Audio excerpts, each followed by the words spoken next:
Assalamualaikum semuanya. Pada kesempatan kali ini, di sini saya akan membahas mengenai sebuah rangkaian yakni desulfator. Apa itu desulfator? Desulfator adalah sebuah semacam rangkaian yang berfungsi untuk memperbaiki kualitas aki tersebut dengan cara metode charging, yakni metode menggunakan pulsa untuk merontokkan kerak pada aki tersebut.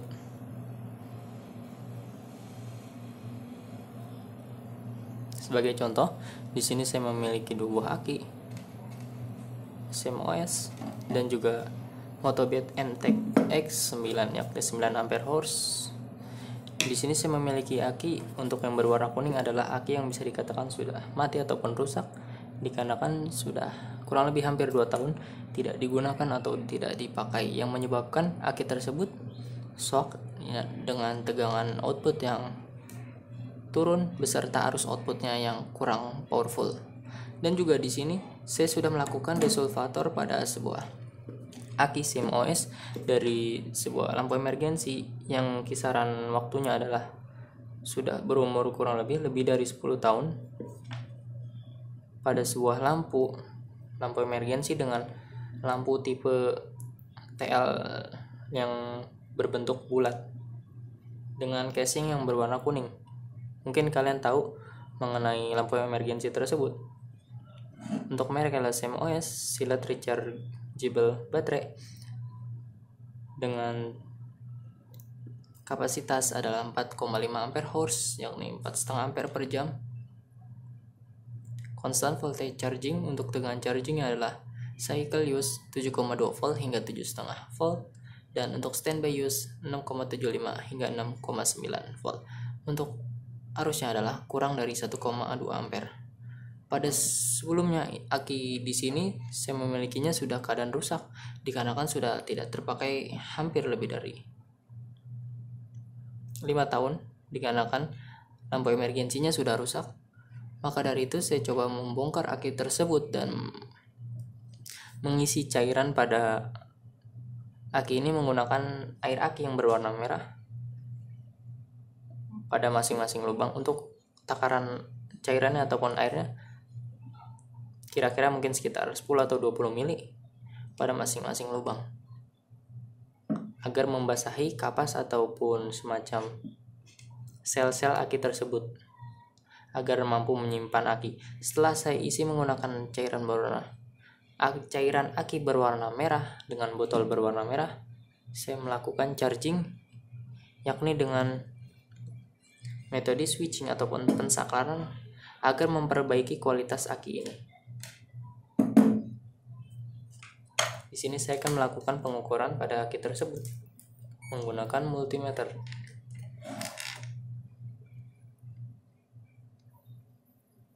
Sebelum saya melakukan charging, aki tersebut dalam keadaan low dan arus ketika saya sorotkan tidak mengeluarkan arus yang begitu kuat. Untuk tegangan sekarang adalah 6,4 volt setelah saya melakukan charging menggunakan desulfator. Dan untuk arus outputnya sudah kembali seperti halnya aki dalam keadaan baik yang mampu melelehkan atau membakar kawat tersebut hanya dengan melakukan charging dan pengisian air aki terhadap aki ataupun baterai ini. Dan di sini saya akan melakukan atau menguji coba mencharging aki baterai Motobit gel dengan kapasitas adalah 9 ampere. Sebelum itu saya akan mencoba mengukur tegangan DC daripada aki kuning tersebut menggunakan multimeter. Ketika saya hubungkan dengan probe multimeter, dia mengeluarkan tegangan senilai 8,81 volt yang menandakan bahwa aki tersebut dalam keadaan low ataupun dalam keadaan rusak. Dan ketika saya shortkan tidak mengeluarkan percikan api apapun, seperti halnya aki ini dalam keadaan shock.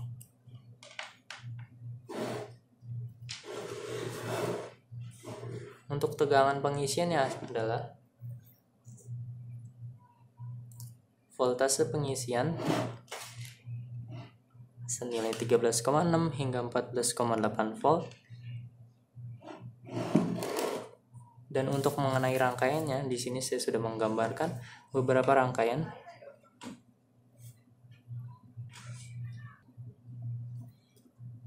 Oke, ini ada beberapa rangkaian yang saya gambar. Pada basic utamanya yang pertama adalah boost converter. Untuk boost converter sama halnya, yakni berfungsi untuk menaikkan tegangan. Akan tetapi perbedaan pada desulfator di sini, dia tidak terdapat regulasi pada tegangan DC output untuk menuju arah baterai ataupun aki. Dan untuk pemilihan induktor memiliki induktansi yang lebih tinggi dikarenakan menggunakan switching yang lebih rendah. Mengapa menggunakan switching yang lebih rendah? Ini bertujuan untuk menghasilkan semacam tegangan spike yang lebih tinggi dibandingkan menggunakan high frequency yang jauh di atas 10 kHz. Sebagai contoh, ketika kalian mempunyai sebuah transformator, lalu kalian hubungkan terhadap 0 dan 12 volt menggunakan tegangan DC 12,2 volt. Lalu ketika kalian hubungkan masing-masing tegangan sambil kalian pegang lalu kalian lepas, maka otomatis induksi daripada elektromagnetic transformer akan menyebabkan kalian tersetrum setelah beberapa kali melakukan switching ataupun pensaklaran. Akan tapi jika menggunakan high frequency tidak akan menghasilkan semacam tegangan spike yang lebih tinggi. Maka dari itu, beberapa desulfator menggunakan frekuensi switching antara 1 hingga 10 kHz untuk menghasilkan tegangan spike atau tegangan spike tersebut untuk menggetarkan sel aki. Untuk nilai induktansinya adalah di atas 100 ultra henry. Mengenai induktansi coil ataupun induktor, untuk switchnya bisa menggunakan MOSFET ataupun transistor, dan untuk dioda bisa melakukan seperti hal basic boost converter, yakni menggunakan tegangan output positif dengan referensi ground atau sebaliknya menggunakan tegangan output negatif dengan referensi groundnya adalah di area positif. Dan terdapat beberapa rangkaian yakni menggunakan semacam kapasitor dropper, di mana tegangan live atau neutral dengan tegangan input 220 volt AC masuk terhadap kapasitor, diseri dengan kapasitor masuk melalui diode bridge, lalu terhadap ini adalah semacam inrush current atau NTC atau mungkin fuse untuk membatasi arus untuk mengisi baterai, yakni dengan hanya dua buah komponen seperti halnya kapasitor dan diode bridge.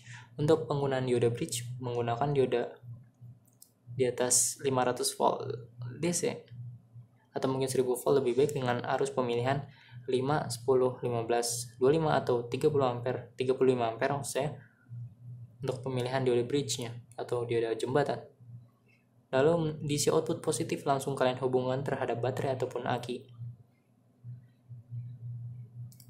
Metode charging ini hanya berlaku untuk mencharging aki yang bisa dikatakan sudah lemah ataupun sudah soak.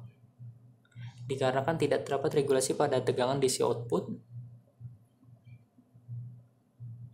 pada area tegangan positifnya, dan tentunya tidak terdapat isolasi galvanis yakni antara primer dan sekunder, maksudnya input dan output tidak memiliki isolasi sama sekali. Ketika kalian ketika kalian pegang salah satu kutub misal positif ataupun negatif, otomatis kalian akan tersetrum.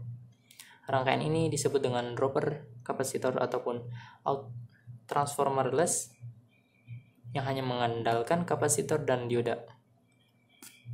Untuk prinsip kapasitor, di mana ketika kapasitor tersebut diberikan tegangan DC, otomatis tegangan DC akan menyimpan pada kapasitor tersebut.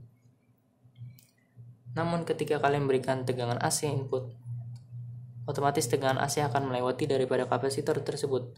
Untuk pemilihan kapasitor, saran saya menggunakan kapasitor baru ataupun kapasitor yang bagus. Mengapa demikian? Ketika menggunakan kapasitor yang keadaan rusak ataupun dalam keadaan setengah short, ketika suatu saat kapasitor tersebut short, otomatis tegangan input AC lain 220 volt AC langsung melewati ke arah diode bridge menuju arah baterai. Ketika tidak menggunakan fuse, otomatis tinggal adu kuat di mana kuatan input AC lain ataupun baterai. Ketika baterai tersebut tidak kuat, maka otomatis baterai akan meledak ataupun jebol. Namun ketika lebih kuatan baterai, maka otomatis AC lain input entah terbakar ataupun jeglek ataupun trip. Maka dari itu diberikan semacam fuse ataupun NTC untuk membatasi arus. Ketika short circuit, otomatis akan memutus fuse tersebut.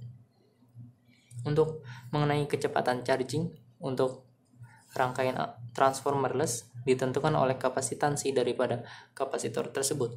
Semakin besar kapasitansinya, otomatis pengisian ataupun arus charging akan semakin besar. Basic rangkaiannya hanya seperti ini. Untuk mengenai rangkaian lebih lanjutnya, kalian bisa searching di Google mengenai rangkaian transformerless untuk mencharger aki. Dan saya akan menggunakan rangkaian yang tengah, di mana dia hanya memberikan semacam switch ataupun saklaran. Tegangan positif dan negatif tidak konstan menyuruh baterai, akan tapi di switch terlebih dahulu atau on off atau menyala atau mati, atau intinya lah terhubung atau putus, terhubung putus menuju arah baterai agar baterai memiliki semacam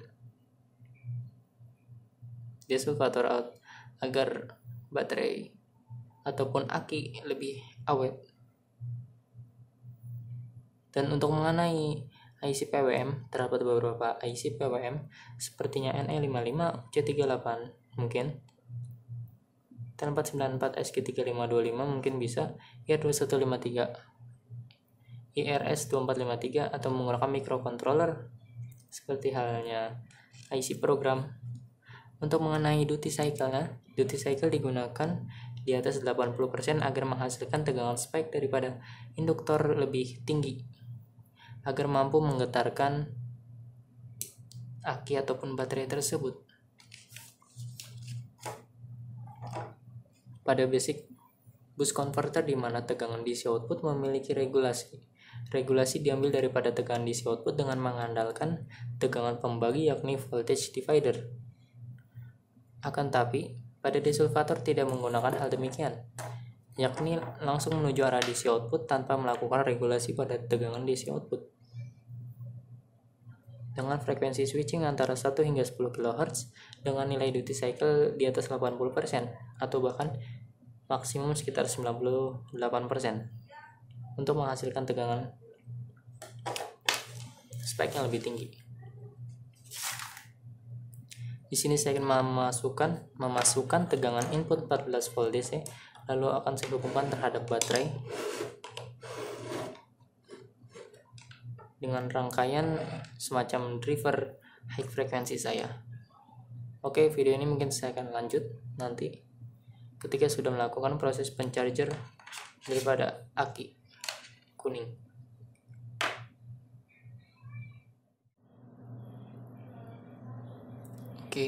Oke, setelah saya rangkai kurang lebih seperti ini. MOSFET sebagai switcher atau pensaklaran dengan output drain adalah menuju arah aki dengan tegangan input 14 volt DC dari adapter ataupun power supply. MOSFET sebagai pensaklaran yakni melakukan on off terhadap tegangan output menuju arah aki.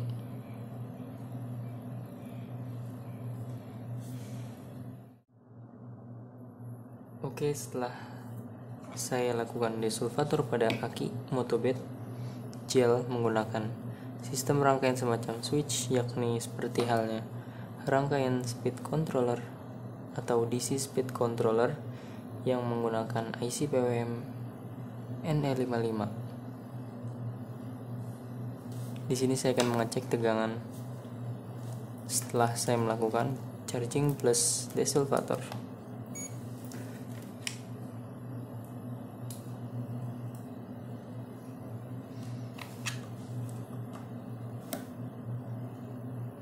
Tegangan terbaca sekitar 12,48 atau 12,5 volt DC.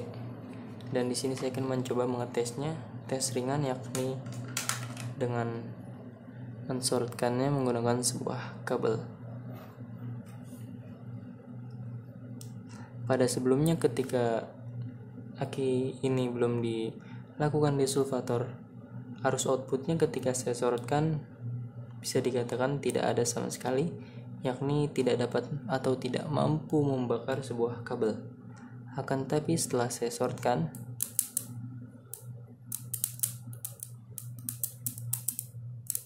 di sini menunjukkan bahwa dia mampu memanaskan atau melelehkan sebuah kabel dengan sangat mudah ataupun dengan sangat cepat setelah saya lakukan desulfator untuk mengembalikan kondisi aki yang bisa dikatakan sudah rusak kurang lebih hampir 2 tahun. Untuk aki ini rusak diakibatkan oleh pada area terminal poinnya terjadi patah pada bagian ujung ataupun soket bautnya. Maka dari itu saya congkel pada area resin, lalu saya beri timah, lalu saya solder dengan sebuah kabel untuk menyambungkannya dengan sebuah kabel. Tentunya setelah saya melakukan pengisian aki menggunakan botol berwarna merah, setelah itu saya lakukan desulfator.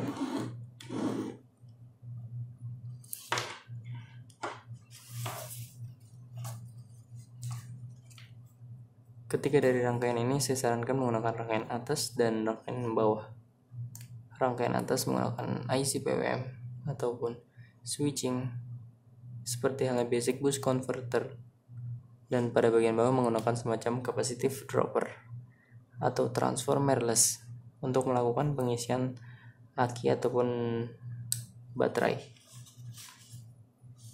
Oke, mungkin kurang lebih itu mengenai pembahasan desulfator sebuah aki ataupun baterai menggunakan rangkaian switching ataupun capacitive dropper. Kurang lebih seperti itu. Terima kasih sudah menonton, semoga bermanfaat.